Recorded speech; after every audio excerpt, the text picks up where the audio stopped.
Welcome to the Rocket Roof Show, where we equip fellow roofers to do more commercial business every first and third Thursday of the month. It's time to launch your business to the next level. This is Project Command. Stand by at power transfer.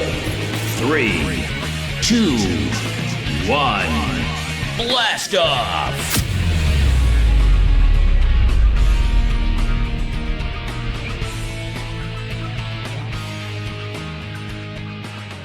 Hey, Andy Neer with the Rocket Roof Show once again. Thank you for coming back. Today's guest I have with me is Maylon Lee. Welcome to the show. Appreciate you coming on board. Mahlon owns All Star Roofing out of Hot Springs, Montana, correct? Yep. Actually, I was just out visiting Sam Hostetler a couple weeks ago and visited the Hot Springs. Oh, really? Which is what, a half mile down your house? 3 miles from our house. Yep. So, wasn't what I expected. I thought it would be like water, like in the cracks of a mountain, like sitting out in the road, but it's actually like tubs under a roof or under like a canopy. So, but it was a good time. So, I just wanted to bring you on because I know that you do pretty well with your commercial roofing business out there in Montana, and just thought I'd ask you a few questions about how you got started in commercial roofing. Okay, so, sure. What did you do before you did roofing? I was in residential housing and building houses, pole barns, doing metal, putting metal on roofs. It didn't do much shingles at that point because I didn't like to bend over. Yeah. So I did a lot of metal for residential stuff. Okay. And then I sold that and got into gutters. Okay. Hung gutters for 3 years, and then I got into commercial roofing in 2011. So let me ask you, what was your draw to gutters? Is there a reason why you went to gutters? Well, I was introduced to a company that does roofing, to the commercial roofing, but I wasn't comfortable yet. I didn't trust myself to get into the commercial business side of it. They look too complicated or big? Too complicated. The interesting thing of that whole thing is I bought the gutter business for $75,000. Okay. And I could have started this other business for under $5,000. Yeah. But because I wasn't sure, I took the big risk. Yep. And went with a $75,000 loan when I was broke. Okay. But did it make money? It did. Okay. I did very well for 3 years, and then I moved to Montana. This was all before Montana. Okay. When I got to Montana, I said, okay, now I got to start a business. What is it going to be? Is it going to be shingles, roofing, pole barns, houses? And I said, I don't want to do that kind of stuff in the winter. I don't want to pick up a nail all frosty and the boards are slick. Yep. I said, I don't want to touch it. Yep.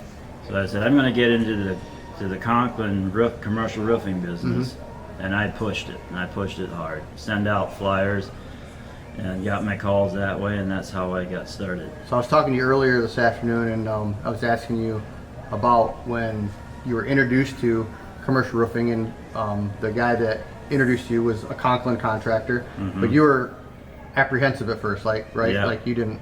Yeah. What didn't you trust about it? Well, it was unfamiliar territory, right? And for a person like me, if I don't understand something, then I'm leery of it. But what I've come to learn through the years as I grew is you listen to other people, and if you trust a person, you listen to what he says, and then with confidence you teach yourself how to get there. And that's what I liked about the commercial side of it. You've got leaders that help you get there. Yep. And that was Simon, right? That worked with you? Okay. Yeah, he's developed a lot of great contractors. Yeah. So how big of a crew do you run typically? It's just a family business. Okay. It's me and 4 of the boys. Okay. Well, it was 4 of the boys. The one got married and he's doing framing now for another contractor. But so right now it's 3 of us. I do the sales and the boys do the work. Okay. Yeah, which is awesome, because it gives me freedom to network with other people more. Yep. Yeah. So, just to put it in context, I've hung out with Sam a little bit, and he's just about 20 minutes down the road from you. But there's not a lot of population out in Hot Springs, No, it's Montana. not. So, what's the average? Like, how far is your average job that you have to go to? If you average it out, probably, well, in 2021, the other years it was probably 5 to 6 hours. Wow. 2021 was different. Montana is a conservative state. Idaho is conservative. They held on to their money. So my work in 2021 was in Washington, over along the coast. And those guys didn't care about spending money. Okay. And we sold roofs like crazy. So this year, 2021, our average was probably 8 hours. Okay. And the way you think, wow, that's a long way. How can you do business that way? Well, you just got to plan for it. Yeah. So the boys usually left for work on a Sunday evening or early Monday morning around 3 o'clock in the morning to get over there by 10 o'clock. Man, Rev, you wouldn't make it 3 o'clock in the morning. You're just getting to bed at that time. You'd be sleeping in the truck all the way there. Yeah, and they do sleep, and they take turns driving, and they get over there, and they're ready to start by 10 o'clock. And we got 2 or 3 jobs lined up, and through the summer out there, it's really easy to do roofing because it dries fast. Yep. So we schedule 2 or 3, depends on the size, to do that week, and they hit it hard, and most times they're done by Thursday evening, and they're on the way home Friday. Okay. Yeah. So next week we do it over again. How many jobs do you do in a year? I think this year was 30. Okay. 25 or 30 right in there. Okay. And I know a lot of roofers, they work year round. What's your season typically that you're? 1st of May until end of September. So about 6 months. 5 months. 5 months. Wow. Yeah, 1st of May. Yeah, 5 months. And then we take a break 7 months out of the year. Wow, that's a long break. So next question would be, do you see a benefit with commercial over residential? Absolutely, I do. Okay. And the reason for it, like I said before, I did residential, made good money.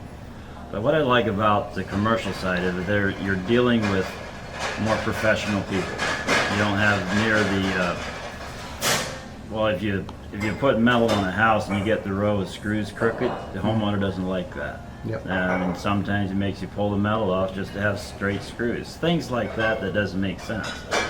And the commercial is totally different. You're dealing with people that understand business, and you're on the roof of their building. And the other thing is there's more money in commercial than residential. And that's really what I like the most of it. I'm going out there for a week's work, and I come home with a lot more money for what I did and way less headache. Oh yeah. Yes, that's what I love about it. You think it's possible for like younger guys, mid to younger 20s, mid 20s, to be able to come in and still do this business? Absolutely. I think if a young guy comes in, at that point he's trying to decide what he wants to do. His dad might have been a residential contractor. Now his time to get started. If you could get a young guy in and he's trying to figure out what he wants to do, and you can get him into this business at 20 years old and teach him and train him the way to go, you can't stop it. Without a $75,000 loan. That's right. You can get started for pennies of that. Yeah. So I'm looking through my questions here for you. For a long time you wanted to own a farm. That was kind of like your dream. And then eventually, when you switched to commercial, you made enough money that you could buy a farm. Tell me a little bit about how that happened. Well, I was raised on a dairy farm, so farming is in my blood. I just love tilling the soil and doing the crops. There's no people there to mess with. It's just right. You and the farm. Kind of like Charles said today. Go out in the backwoods and phone doesn't work. That's fun. Yep. But when I sold the dairy farm and moved to Montana, I moved to Montana in '95, and then for 20 years we did other stuff, and then in 2015 I got into the business with the commercial roofing side of the business, and I was making good money.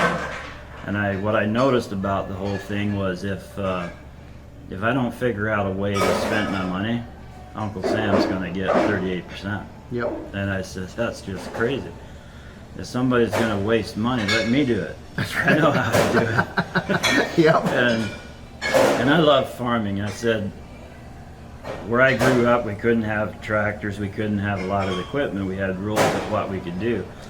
I remember telling my wife, I says, now I can do whatever I want. I can buy a tractor, I can buy a swather, I can buy cows, I can buy whatever I desire, I can buy.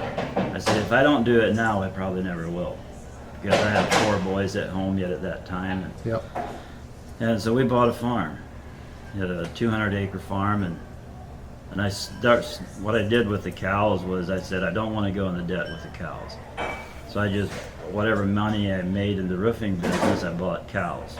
So the first year I had 5 cows, the next year I had 20. Third year I had 50, now I got 70. So Okay. I just build it up like that. And you don't depend on the farm for money. It's just like a hobby. Yeah. So. And that's the beauty of it. You get to do what you like to do, and you don't have to struggle with finances because you're not able. If it wouldn't be for the commercial roofing business, I couldn't have a farm. Yep. Because the farm, once your farm's paid off, then you can make a living. But if you got to make payments, it's just not enough there. Right. Yeah. So I was listening to you talk to another contractor just a little while ago, and he was talking to you about, what time of the year do you stop coating? Because you do primarily coatings mostly. And you say, well, at the end of September we stop coating, and we do our best to get the jobs done. But if we don't get all our jobs done, we just tell them, hey, if we didn't get it done, we're gonna have to put you on the docket for next spring. And I asked you, I said, well, don't you lose jobs because of that? Because in my mind, I'd be like, well, you're gonna have customers that are gonna say, well, I'm just gonna get Joe Schmo to do it, and he'll do it. And but you said you never lost any customers. So tell me what you told me earlier about how do you make sure you convince a customer to stay? I might back up a little bit from that. 2020, I had 2 customers. We were trying to get our work done, and there was too much. We couldn't get it done. We came to the end of September, and these 2 customers called, and he says, man, we got to get this roof done. And in that time, the company came out with a new product, Equinox, and it was designed for fall weather. So I decided to do that. Push them in. I started on October 1st, and out there your days get short. And so I went out and I did their jobs. And both of the jobs I had to go back in the spring and fix them, because wherever there was shade, it would freeze, and I had to go fix it. So over the years I've learned I make no money doing that. So I told the customer, he said, I need to get my roof done this fall. I said, end of September, we're done. Because I said, if I push more than that, I said, I lose the coating, your roof will leak, and you won't like me. Because I did a job, took your money, and it's leaking, and I cannot fix it because it's winter and the coatings won't dry. I said, for that reason, I'm just going to be upfront with you that I can't do it until spring. And I'm sorry about that, but I can't because of what business we do. And I never lost a job being honest with them like that. And what you said earlier, you said if a customer knows they can pressure you, they will. Yeah. But once they know that you... Yeah, I've got another, my son's down in Georgia, and this guy is pushing. I want to get my roof done now before the end of the year. And I told my son, I told customers this myself, but this is kind of new. I told my son, I said, you only have 2 choices, and that's either get another crew in to make him happy, or you can tell him, I cannot do it before the end of the year. I don't have the time, and I don't have the power to do it. If he wants to go get somebody else to do it, that's okay. You just take the fire away from them, and they understand. Usually they're pretty straight up forward. Okay. Yeah. So that's what I've learned through that is, if you're honest with them, they understand. If your coating's going to run off, it's not going to do them any good. Right. Do you want to do more commercial? Check out our sponsor, Next Level Roofer. They offer engaging masterclasses that provide the information you need to get that commercial roofing division of yours going strong. You can register for the event at 360nextlevelroofer.com. So you've helped a lot of contractors get started, and you enjoy that? You enjoy networking and training new guys? And the beauty of the whole thing of helping new guys get started, you get to watch them grow, and you get to watch them sell roofs, and you're just absolutely proud of them. Yep. Because it's rewarding. It's kind of like if you're sowing seed, if I go out on my farm and I put alfalfa down, if it doesn't grow, you're a pretty sad person. Yep. And that's the same way with people. If they grow and you can get a harvest from it, it's awesome. Oh yeah. You know, so that's you're just sowing seeds as you talk to contractors, and as they pick up of how to do business and go out and sell, that's really rewarding. And Okay. I've done quite a bit of them, and they absolutely love it as well. Okay. No. So, do you wanna leave people your contact information if somebody wanted to get a hold of you to ask you questions about commercial roofing? Yeah, if anybody has any questions, my name is Maylon Lee with All Star Roofing. My number is 406-552-5360. And we'll put the information in the bio on the podcast too. So I appreciate you coming in. Thank you. I really enjoyed listening to people that do work in remote areas where it's it's a totally different world than I don't live in a big city, but it's about the same difference from working where I'm at to New York City as it is from where I'm at to what you're doing. Wow. So you imagine you doing business in that big of an area. What's in between there? I mean, this business is, there's no end to it. You can build it as big as you want to build it. Yeah, and I'd say there's plenty of room in the industry because some people, as soon as they start talking commercial, they're asking me, well, what about competition? And are there other guys in my area doing it? And I'm like, the opportunity's never been riper. Right. I mean, there's so much opportunity. I don't have hardly anybody that bids against me. A few spots, but I think there's so much room for new guys to come in and to learn the trade. Because I talk to a lot of building owners, and they're like, they're hiring residential guys, or they're hiring handymen, or they're having their maintenance guy do it because they can't find a good, a competent commercial company. Thinking about the competition side of it, I had guys that said, well, how can we do a business? There's 10 of us around. We're going to be competition against each other. I said, that's great. I said, what that does, it spreads the word that our products are good. Yep. I said, and the other thing is, let's say you'll do 20 roofs a year, and we got 12-year warranties on it. I said, what happens after 12 years? I said, you're going to be coming back and recoating those roofs. I said, you can never get all 100,000 roofs. It's not enough time for you to do it. Yep. So you scatter that around to other contractors and you benefit from it. Why not do it? Yep. I know a lot of people, they shirk the idea of 12-year warranty. They're like, well, you can get a 20-year warranty roof. But I've had a lot of building owners that say, you know what, I don't need 20 years. I'm going to retire in 5, or I'm going to retire in 10, or I really don't care to spend the extra money to go 20. I just want a 10. And so I've had multiple customers say, so what do I do with this roof? Do I call you to recoat it again in 10 years or 12? Like they ask me. I say, yeah, that's a great opportunity. I say it. In some instances, it'll last 20 years. Right. I've seen it happen, but you want to find out where the customer's at, what they need. If they don't need a 20-year warranty, then don't give it. Yeah. So that's what I like about it. I automatically give them a 10 or a 12-year warranty, whatever system we're going on. But I understand we can give them a 20-year warranty. But to me, 20 years, I'm 49 years old. I'll be 69 in 20 years, and I don't want to be go fixing roofs. Right? Nope.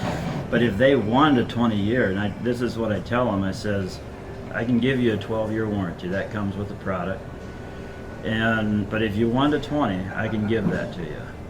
But we're going to use the exact same product. There will be no difference. You'll automatically get a 12. But if you want the 20, it's a 30 cents a square foot more, because it'll be my roof for extra 6 years, and I got to take care of it. That's why I need more money. So do you do maintenance contracts with some of your? I don't. No. It'd probably be a good idea. I just didn't do that yet. Yep. So. Yeah. Okay. Well, hey, thanks for coming on. I appreciate it. I really appreciate it. Thank you. Yep. You've been listening to the Rocket Roof Show podcast. Be sure to subscribe through your favorite podcasting platforms such as iTunes or Google Play to get the latest episodes as they are launched. For more, please follow us on social media or visit our website at rocketroofshow.com. We look forward to joining you here again soon at the next launch.